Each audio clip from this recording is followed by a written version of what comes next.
Welcome to the Banker Lamp. Please enjoy the video. In this video, I will explain how to connect Swift to Bluetooth. First, we'll dive into Apple's core Bluetooth framework, which is essential for all Bluetooth interactions. You'll learn about the fundamental concepts of central and peripheral roles, understanding how your iOS device acts as a central manager. We will also cover the initial setup steps within your Xcode project, ensuring everything is configured correctly to begin your Bluetooth journey. Once your central manager is ready, the next step is to scan for nearby Bluetooth Low Energy, or BLE, peripherals. We'll initialize a CB Central Manager instance and use its powerful scanning capabilities to discover available devices. After identifying your target peripheral, we'll walk through the process of establishing a reliable connection. This involves calling the connect method, initiating the crucial link between your app and the external device.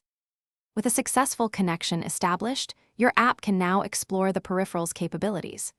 We'll discover the services offered by the connected device, which are essentially collections of data and behaviors. Within these services, we'll identify specific characteristics, which hold the actual data. You'll learn how to read current values from these characteristics and, when permitted, write new data to them, enabling two-way communication. Finally, we'll focus on handling the dynamic nature of Bluetooth connections. You'll implement delegate methods to efficiently receive incoming data updates from the peripheral's characteristics. It's also vital to gracefully manage disconnections, whether they are intentional or unexpected, ensuring your app responds appropriately. We'll cover essential error handling and state management techniques to build a robust and reliable Bluetooth application, providing a seamless user experience. Thanks for watching. If this was helpful, leave a like and consider subscribing. See you next time.